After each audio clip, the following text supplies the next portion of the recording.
বিষয়টা নিয়ে আলোচনা শুরু করব সেটা হচ্ছে ক্যারেক্টারিস্টিক্স অফ কালচার বা সংস্কৃতির যে সমস্ত গুরুত্বপূর্ণ বৈশিষ্ট্য রয়েছে সেটা। তো আমরা সূচনাতেই প্রথমে বুঝে নেব যে এই যে সংস্কৃতি শব্দটা হচ্ছে সমাজতত্ত্বের একটি আলোচিত একটি গুরুত্বপূর্ণ বিষয়। কেন গুরুত্বপূর্ণ? কারণ যেখানে মানুষ আছে, যেখানে জীবনযাপন আছে, যেখানে জীবনশৈলী আছে, সেখানে জ্ঞান রয়েছে, সেখানে অভিজ্ঞতা রয়েছে। কারণ জ্ঞান আর অভিজ্ঞতা হচ্ছে এমন একটি বিষয় যেটি মূলত যে কোনো রকমের সিদ্ধান্ত গ্রহণ করার ক্ষেত্রে সে প্রত্যক্ষ প্রভাব ফেলুক বা পরোক্ষ প্রভাব ফেলুক, তার প্রভাব আমরা স্পষ্টভাবে দেখতে পাই। অর্থাৎ সিদ্ধান্তকে প্রভাবিত করার ক্ষেত্রে জ্ঞান আর অভিজ্ঞতার একটা বিশেষ ভূমিকা বা গুরুত্ব আমরা স্পষ্টভাবে দেখতে পাই। তো যেখানে যেখানে জ্ঞান চর্চা আছে, যেভাবে যেভাবে জ্ঞান চর্চা আছে, যেখানে যেখানে অভিজ্ঞতার চর্চা আছে, অনুশীলন আছে, অভিজ্ঞতার অভিব্যক্তি রয়েছে, সমস্ত বিষয়ই প্রত্যক্ষভাবে সংস্কৃতি বিষয়ক অনুশীলনের সাথে সম্পর্কযুক্ত। এই জ্ঞান আর অভিজ্ঞতা মূলত কোনো জনসম্প্রদায়ের বর্তমানকে সমৃদ্ধ করা এবং ভবিষ্যৎকে সমৃদ্ধ করার উদ্দেশ্যে সমাজকে সুগঠিত রূপে গঠন করার লক্ষ্যে মূলত ব্যবহার হয়ে থাকে। তো সংস্কৃতি সম্পর্কিত এই বিষয়টিকে বা ধারণাটিকে অনেক বেশি গুরুত্বপূর্ণ বা প্রাসঙ্গিক করে তোলার জন্য বা তোলার ক্ষেত্রে এর মুখ্য বা মৌলিক বৈশিষ্ট্যগুলি সম্পর্কে যথার্থ ধারণা গঠন করা প্রয়োজন। তো প্রথমেই বলা হয় যে সংস্কৃতি হচ্ছে একটি লার্নড বিহেভিয়ার। লার্নড বিহেভিয়ার কেন বলছে বা লার্নেড বিহেভিয়ার কেন বলছে? যে সংস্কৃতিকে সাধারণভাবে শিখতে হয়। সংস্কৃতিকে শিখতে হয়। কেন শিখতে হয়?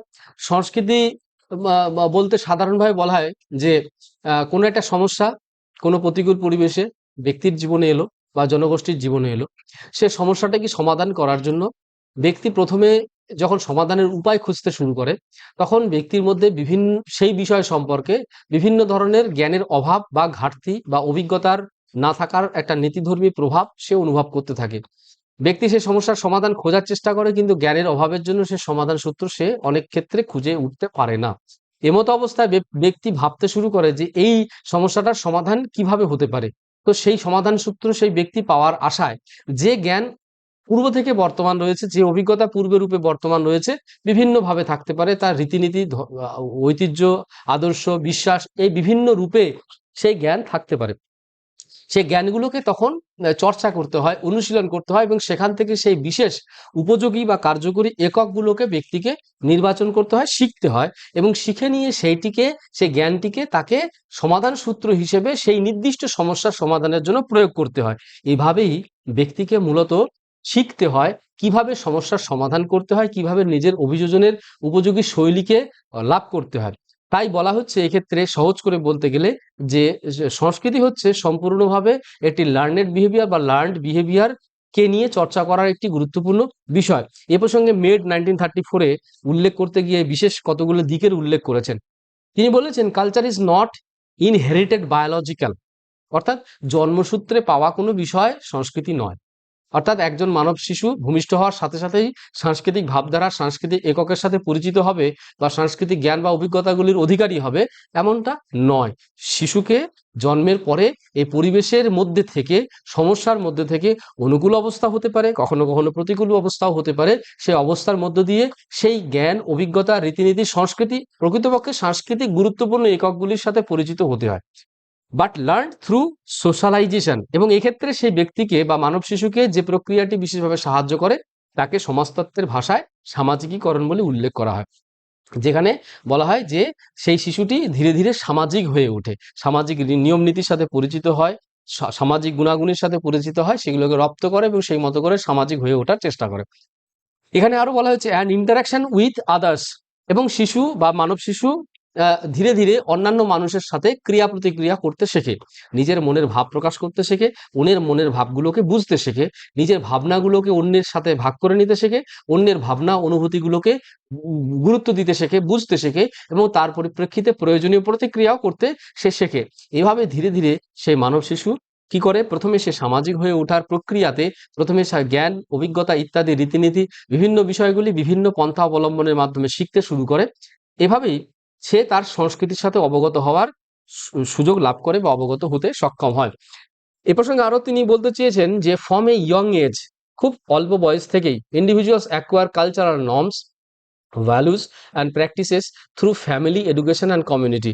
অর্থাৎ পরিবারে থাকতে থাকতে পরিবারের সদস্যদের সাথে প্রতিক্রিয়া করতে করতে একই রকমভাবে শিক্ষা ব্যবস্থায় অন্তর্ভুক্ত হওয়ার মধ্য দিয়ে, শিক্ষা প্রক্রিয়া অংশগ্রহণ করার মধ্য দিয়ে, সর্বোপরি জনসম্প্রদায় অন্তর্ভুক্ত বিভিন্ন আনুষ্ঠানিক বা রীতিনীতির মধ্যে অনুষ্ঠান বা রীতিনীতির মধ্যে অংশগ্রহণ করা বা তার মুখ্য বিষয়গুলিকে বা তার প্রকৃত অর্থ অনুধাবন করার মাধ্যমে ধীরে ধীরে একজন মানব শিশু বা একজন ব্যক্তিতে যখন রূপান্তরিত হয়, তখন তারা ধীরে ধীরে সাংস্কৃতিক নিয়মনীতি, সাংস্কৃতিক মূল্যবোধ, সাংস্কৃতিক অনুশীলনের ভঙ্গিমা ইত্যাদির সাথে পরিচিত হয়। এভাবেই তারা সাংস্কৃতিক বিভিন্ন এককগুলির সাথে পরিচিত হয়ে ওঠার সুযোগ লাভ করে। এটি একটি সংস্কৃতি বিষয়ক অনুশীলনের একটি গুরুত্বপূর্ণ বিচার্য বিষয় বা বিচারধারা। এ প্রসঙ্গে হফস্টেড 2011-তে আরো বলেছেন, this learning process ensures the continuity of cultural traditions and social norms across generation। এবং বলা হচ্ছে যে এটা হচ্ছে এমন একটি সংস্কৃতি, হচ্ছে একটা সম্পূর্ণভাবে একটা শিখনের প্রক্রিয়া, যে শিখনের প্রক্রিয়াটি এক প্রজন্ম থেকে অন্য প্রজন্মে সঞ্চালিত হয়। অর্থাৎ এক প্রজন্মের সাথে আরেক প্রজন্মের মধ্যে সমন্বয় সাধন করার ক্ষেত্রে সংস্কৃতি একটি শিখন প্রক্রিয়া হিসেবে মেলবন্ধন রচনা করতে সাহায্য করে। এক্ষেত্রে বলা হচ্ছে যে সাংস্কৃতিক যে সমস্ত ঐতিহ্য রয়েছে, পরম্পরা রয়েছে, সেই ঐতিহ্য পরম্পরাগুলো, সামাজিক নিয়ম নীতিগুলো মূলত এক প্রজন্ম থেকে অন্য প্রজন্মে সঞ্চালন করা হয়, মূলত বর্তমানকে সমৃদ্ধ করার উদ্দেশ্যে, বর্তমানকে উন্নত করার উদ্দেশ্যে, প্রতিকূলতাকে দূর করার উদ্দেশ্যে, জটিলতা থেকে ব্যক্তিকে সরলতার অভিমুখে নিয়ে যাওয়ার উদ্দেশ্যে। এভাবেই মূলত ব্যক্তি তার নিজের জীবনের স্বাচ্ছন্দ্য, সামাজিক স্বাচ্ছন্দ্য, সমষ্টিগত স্বার্থ রক্ষার্থে এভাবে সামাজিক বিভিন্ন বিষয়গুলির সাথে পরিচিত হয়, অবগত হওয়ার সুযোগ লাভ করে। এভাবে তার সাংস্কৃতিক শিক্ষা হয়। সেই জন্য বলা হয় যে সংস্কৃতি সম্পূর্ণভাবে একটি লার্নড বিহেভিয়ার, অর্থাৎ একটি সমাজে ব্যক্তি কিভাবে বিহেভ করবে, ইন্টারাকশন করবে, কাজ করবে, ক্রিয়া প্রতিক্রিয়া করবে, তার ধরন সম্পর্কে অবগত হওয়ার জন্য সেই জনসম্প্রদায়, সেই সমাজের মধ্যে যে সমস্ত আবশ্যিক বা অপরিহার্য জ্ঞান বা অভিজ্ঞতাগুলি রয়েছে, সেগুলির সাথে পরিচিত হওয়ার সুযোগ লাভ করে বা পরিচিত হওয়ার প্রয়োজনীয়তা অনুধাবিত হয়। এরপরে যে দ্বিতীয় বৈশিষ্ট্যটা সম্পর্কে আমরা জানবো, সেটা হচ্ছে সিম্বলিক সিস্টেম। সিম্বলিক সিস্টেম বলতে সাধারণভাবে গেজ 1973-তে উল্লেখ করতে গিয়ে বলেছেন যে কালচার রিলাইজ অন সিম্বলস, সংকেতে বিশ্বাস করে। এ প্রসঙ্গে বলতে গিয়ে বলা হয় যে অনেক ভাবনা চিন্তা, অনেক ভাবধারা, অনেক আদর্শ, অনেক দর্শন, এরকম অনেক সংকেতের মধ্য দিয়ে সমাজে বর্তমান থাকে। যেমন এ প্রসঙ্গে একটি কথা বিশেষভাবে উল্লেখ করতে হয়। যেমন দেখা যায় যেটা ধর্মীয় রীতিনীতি হিসেবে পশ্চিমবঙ্গের বাঙালি সংস্কৃতিতে একটা ঘটনা লক্ষ্য করা যায় যে অশোক ষষ্ঠী বলে একটি অনুষ্ঠান বা উৎসব উদযাপিত হয়। সেই অশোক ষষ্ঠী অনুষ্ঠানটি নিছক কোনো একটি অনুষ্ঠান নয়, এটি একটা বৈজ্ঞানিক অনুষ্ঠান। কিন্তু বঙ্গের নারীরা তারা পারিবারিক কল্যাণের জন্য সেই অশোক ষষ্ঠী নামক অনুষ্ঠানটি সম্পাদন করেন। সেই অনুষ্ঠানটিতে অংশগ্রহণ করার সময় নারীরা সেই অশোক গাছের যে ফুল, সে ফুলটাকে তারা প্রসাদ হিসেবে গ্রহণ করেন। কিন্তু তারা জানে না এটির একটি সায়েন্টিফিক কারণ রয়েছে। এই যে অশোক ফুলের যে তারা প্রসাদ রূপে গ্রহণ করেন, এতে তাদের বিভিন্ন ধরনের যে সমস্ত কি বলে, ওটাকে কি বলে, গাইনোকোলজিক্যাল প্রবলেম, সে বিভিন্ন ধরনের গাইনোকোলজিক্যাল প্রবলেমগুলোকে রিডিউস করতে সাহায্য করে, বিভিন্ন সাইকোলজিক্যাল প্রবলেমকেও রিডিউস করতে সাহায্য করে। এর একটা সায়েন্টিফিক ইনফ্লুয়েন্স রয়েছে। কিন্তু এই ব্যাপারটা সম্পর্কে সাধারণ মানুষ বা বঙ্গের নারীরা অবগত নয়। কিন্তু অশোক ফুলের একটি বৈজ্ঞানিক গুরুত্ব রয়েছে। এটি তাহলে রীতিনীতি রূপে রয়েছে যে অশোক গাছ বা অশোক ষষ্ঠী উদযাপন করা, এটি একটি সংকেত। কিন্তু সংকেত, এই উৎসবটি কেন, এই উৎসবটিকে জনসম্মুখে, জনগণের মাঝখানে সার্বজনীন করে তোলার জন্য একটি উৎসব হিসেবে, অনুষ্ঠান হিসেবে, ধর্মীয় সংস্কৃতি হিসেবে তুলে ধরা হয়েছে। কিন্তু এর পিছনে রয়েছে একটি বৈজ্ঞানিক ইতিহাস। এখানে রয়েছে নারীদের শারীরিক স্থিতিশীলতা বা শারীরিক উন্নয়নের জন্য একটি বিশেষ উদ্যোগ। তাই বলা হচ্ছে সংস্কৃতি, এরকম সাংস্কৃতিক ভাবধারা, এরকম অনেক বিচার্য বিষয় যা সংকেত রূপে সমাজে বর্তমান রয়েছে, সে সংকেতগুলোর প্রতি আস্থা রাখা। এখানে যেমন সংকেত হিসেবে বলা যেতে পারে অশোক ষষ্ঠী একটি সংকেত। অশোক ষষ্ঠী কেন না, তো নারীদের স্বাস্থ্য রক্ষার্থে, নারীদের কি বলছে, গাইনোকোলজিক্যাল হেলথটাকে মেনটেন করার জন্য এই ফুলের একটি বিশেষ প্রভাব রয়েছে। এইটা সকলের সামনে তো সমান, মানে হয়তো গ্রহণযোগ্য করে তোলা নাও যেতে পারে, সেজন্য সাধারণ মানুষের কাছে একটি ধর্মীয় রীতিরূপে উপস্থাপিত হয়েছে। কিন্তু এর পিছনে একটি বিশাল, একটা বৃহত্তর একটা স্বার্থ, জনস্বার্থ লুক্কায়িত অবস্থায় রয়েছে। তাই বলা হচ্ছে যে সংস্কৃতি বলছে সাধারণভাবে একটি সংকেতের উপর নির্ভর করে চলা একটি গুরুত্বপূর্ণ অনুশীলনের ভঙ্গিমা বা প্রক্রিয়া। এখানে আরো বলা যেতে পারে যে এখানে কি কি বলা হচ্ছে, যে ভাষা রূপে রয়েছে, including language, art and rituals to convey, rituals, প্রথা, রীতিনীতি, ধর্মীয় আচার বিচার ইত্যাদির কথা এখানে উল্লেখ করা হয়েছে, to convey meanings and communicate with a society. অর্থাৎ যে সমাজের মধ্যে যে বিভিন্ন সংকেতগুলো রয়েছে তা কখনো কখনো ভাষা রূপে থাকতে পারে, কখনো তা শিল্প রূপে থাকতে পারে, কখনো তা ধর্মীয় রীতিনীতি রূপে থাকতে পারে, কখনো তা আচার বিচার রূপে থাকতে পারে। এ প্রসঙ্গে যেমন বলা হয়, বঙ্গের ধর্মীয় চর্চাতে দেখা যায় গ্রামের বাড়িতে গ্রামের মহিলা গোবরের ছড়া দেয়। গোবরের ছড়া কেন দেয়? এই গোবরের ছড়া দেওয়ার পিছনে একটি যুক্তি রয়েছে, যে এটা হচ্ছে কি যে পেস্ট, যে পেস্টকে কন্ট্রোল করার একটা একটা অর্গানিক প্রসেস। পেস্ট মানে হচ্ছে বিভিন্ন কীটনাশক, মানে যে কীটপতঙ্গ রয়েছে সেই কীটপতঙ্গের প্রভাব থেকে পরিবারকে সুরক্ষিত রাখার ক্ষেত্রে এটাকে পেস্টকে অর্গানিক ওয়েতে, একটা ন্যাচারাল ওয়েতে, একটা স্বাভাবিক পন্থাতে প্রোটেক্ট করার একটা একটা একটা জেনুইন প্রসেস। কিন্তু এটাকে নাম দেওয়া হয়েছে কি, যে এটা ধর্মীয় সংস্কৃতি বা ধর্মীয় কালচার। কিন্তু মোদ্দা কথা হচ্ছে এখানে গরুর গোবরের মধ্যে এরকম একটা অর্গানিক এফেক্ট থাকে বা একটা এলিমেন্টের উপস্থিতি দেখতে পাওয়া যায়, যা মূলত এই ধরনের কীটপতঙ্গের যে বৃদ্ধি হওয়াটাকে প্রতিহত করতে সাহায্য করে। ঠিক আছে? এই যে বিষয়টি, তো এই বিষয়গুলি হচ্ছে সাংকেতিক বা সংকেত। এই সংকেত নির্ভর বিষয়গুলোকে অর্থবহ করে তোলার একটি গুরুত্বপূর্ণ প্রক্রিয়া হচ্ছে সংস্কৃতি। যা এছাড়া আরো বলা হয়েছে এখানে, symbols serve as a means of individuals to express their ideas, beliefs and emotions। এখানে আরো বলা হয়েছে যে সংকেত হচ্ছে একটা মাধ্যম, যে মাধ্যমের উপর ভিত্তি করে একজন ব্যক্তি তার নিজের ভাবনাগুলোকে, বিশ্বাসগুলোকে, তার আবেগগুলোকে জনসম্মুখে তুলে ধরতে পারে। আবার সেই আবেগ, ভাবনা বা বিশ্বাসগুলি হচ্ছে তাদের মনোসংগঠন, তাদের আবেগ সংক্রান্ত ক্রিয়া, তাদের ভাবনা চিন্তা, তাদের যে মৌলিক মানসিক কর্মসূচি, তার পরিচয় বহন করে থাকে। সেই জন্য সেই বিষয়গুলিকে অর্থবহ করে তোলার জন্য, তার গুরুত্বকে নিশ্চিত করার জন্য সংকেতকে যথার্থভাবে বিচার বিশ্লেষণ করা বা অনুশীলন করার একটি বিশেষ প্রয়াস সাংস্কৃতিক অনুশীলনের মধ্যে লক্ষ্য করা যায়। সেই জন্য বলা হচ্ছে যে সংস্কৃতি হলো একটি সম্পূর্ণভাবে সিম্বলিক সিস্টেম বা সংকেত নির্ভর অনুশীলনের একটি প্রক্রিয়া। এখানে আরো বলা হয়েছে, স্যাপিয়ার 1921-এ বলছেন যে language as a primary cultural symbol, ভাষা হচ্ছে এরকম একটি সংকেত। ভাষাকে তিনি সংকেত রূপে উল্লেখ করেছেন, এটা একটা প্রাথমিক সংকেত, যা মূলত যা মূলত দুই বা ততোধিক মানুষের মধ্যে ভাবনাগত, অর্থাৎ কগনিটিভ এবং আফেক্টিভ, ভাবনাগত আবেগ যুক্ত সম্পর্কিত এটি যোগাযোগ বিস্তার করতে সাহায্য করে বা এটি এটি সংযুক্তি সৃষ্টি করতে সাহায্য করে। এক্ষেত্রে বলা হয়েছে যে এই যে language enables complex communication and transmission of cultural knowledge। সাংস্কৃতিক যে সমস্ত জ্ঞান রয়েছে বা জ্ঞানের বিষয় বা আবশ্যিক দিকগুলি রয়েছে, সেগুলোকে এক প্রজন্ম বা এক সময়কাল থেকে অন্য সময়কালে সঞ্চালন করা, এক প্রজন্ম থেকে অন্য প্রজন্মে সঞ্চালন করার ক্ষেত্রে বিশেষ ভূমিকা পালন করে। তাই সাংস্কৃতিক চর্চার মধ্যে সংকেত নির্ভর অনুশীলনের একটি বিশেষ কার্যকারিতা স্পষ্টভাবে লক্ষ্য করা যায়। এখানে ভাষাভিত্তিক অনুশীলনকে বিশেষভাবে গুরুত্ব আরোপ করা হয়। এরপরে যে তৃতীয় গুরুত্বপূর্ণ যে সংস্কৃতির বৈশিষ্ট্যটি রয়েছে, সেটা হচ্ছে সংস্কৃতিকে শেয়ার্ড একটি বিষয় বা কালেকটিভ একটি বিষয় হিসেবে উল্লেখ করা হয়। এখানে কেন শেয়ার্ড বলা হচ্ছে? কারণ এটি হচ্ছে এক প্রজন্ম থেকে অন্য প্রজন্মে সঞ্চালিত ঘটে এমন একটি বিষয়।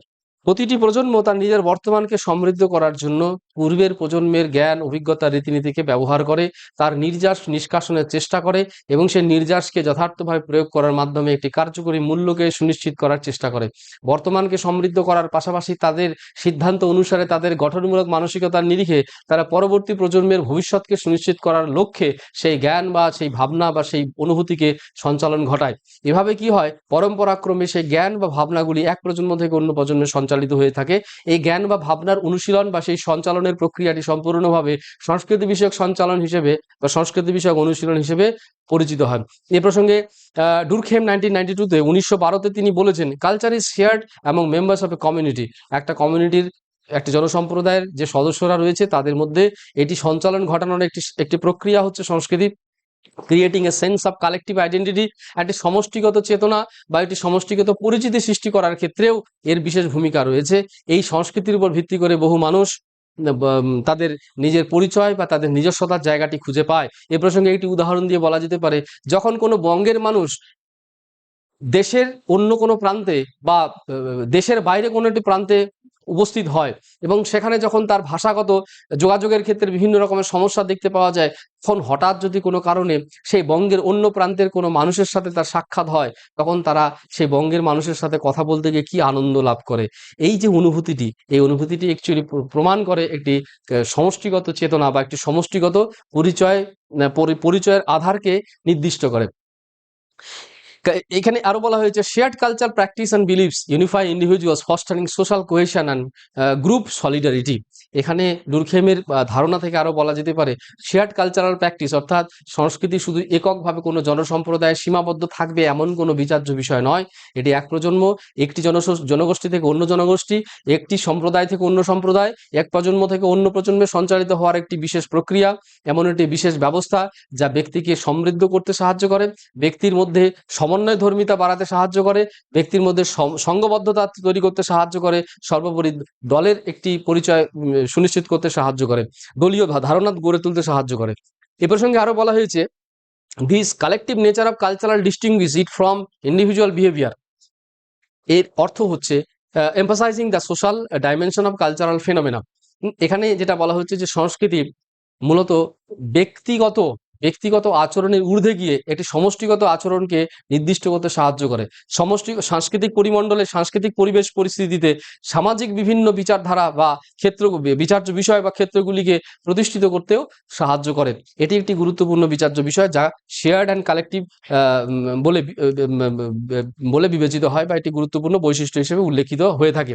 এরপরে যে বৈশিষ্ট্যটি সংস্কৃতি বিষয়ক অনুশীলনে বিশেষভাবে গুরুত্ব পেয়েছে তা হলো অ্যাডাপটিভ অ্যান্ড ডাইনামিক্স। এই সম্পর্কে বলতে গিয়ে বলা হয় 1944-এ ম্যালিনস্কি কালচার সম্পর্কে আলোচনা করতে গিয়ে বলেছেন কালচার ইজ অ্যাডাপটিভ। এটা সম্পূর্ণভাবে অভিযোজন উপযোগী একটি প্রক্রিয়া, অর্থাৎ কোনো প্রতিকূল পরিবেশে ব্যক্তি যখন সমস্যা বা জটিলতার সম্মুখীন হয়, বিভিন্ন প্রতিবন্ধকতার সম্মুখীন হয়, সেই প্রতিবন্ধকতাকে দূর করতে গিয়ে সেই জটিলতাকে দূর করতে গিয়ে সেই ব্যক্তি বিভিন্ন জ্ঞান বা অভিজ্ঞতার প্রয়োজনীয়তা অনুভব করে থাকেন। সেই জ্ঞান বা অভিজ্ঞতা সংগ্রহের উদ্দেশ্যে সেই ব্যক্তি বিভিন্ন ধরনের ক্রিয়া প্রতিক্রিয়া করে থাকেন।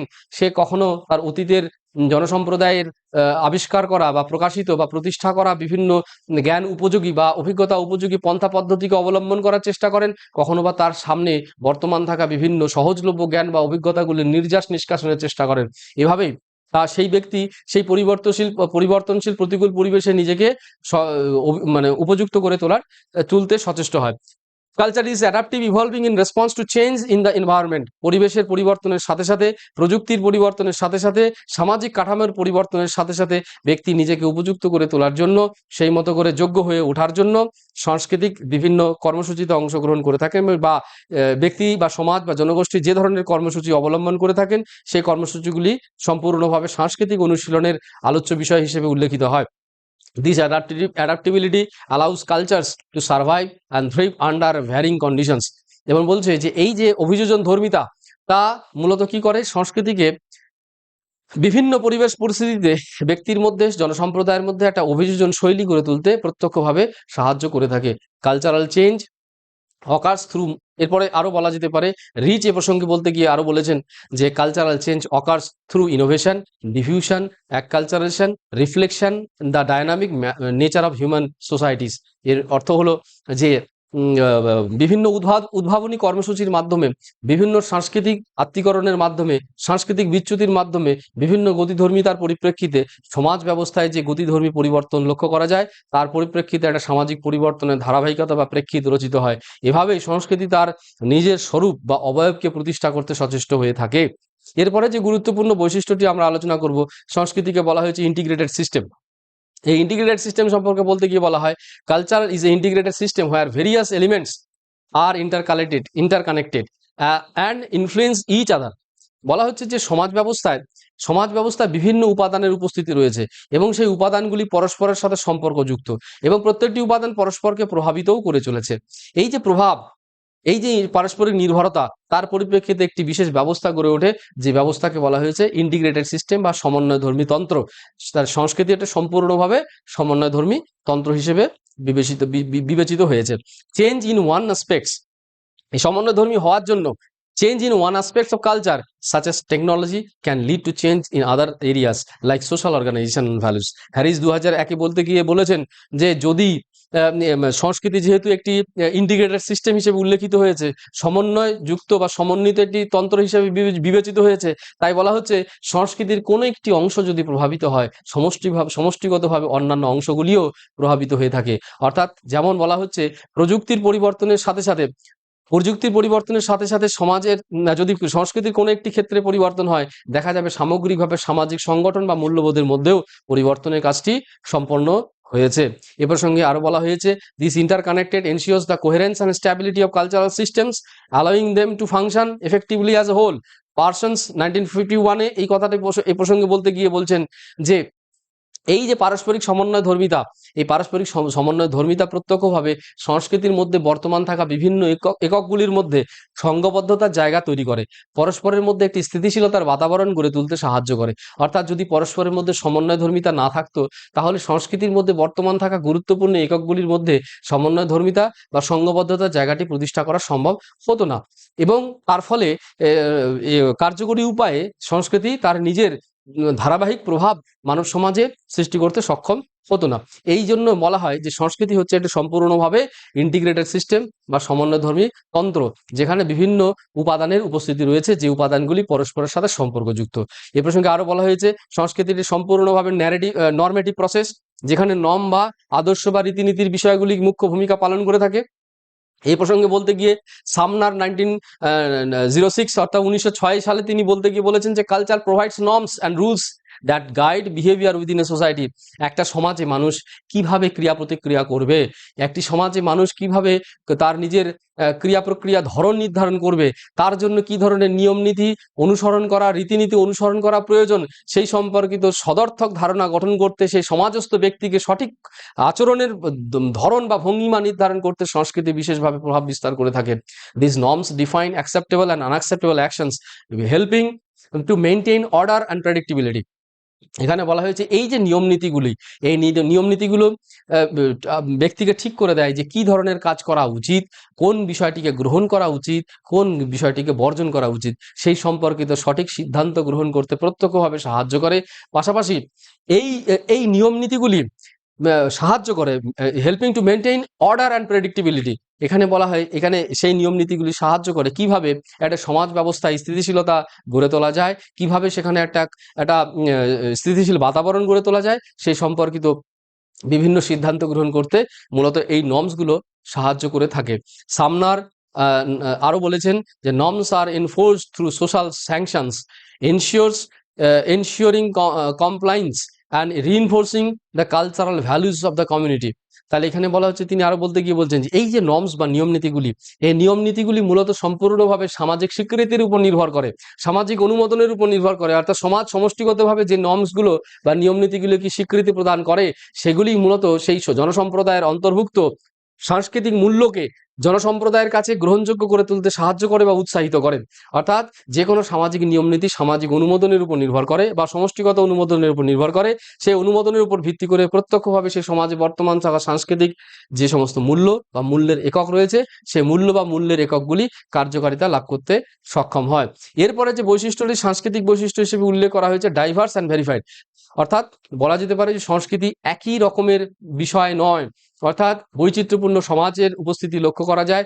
ভৌগোলিক বৈচিত্র্যতার পরিপ্রেক্ষিতে সামাজিক বৈচিত্র্যতা লক্ষণীয়।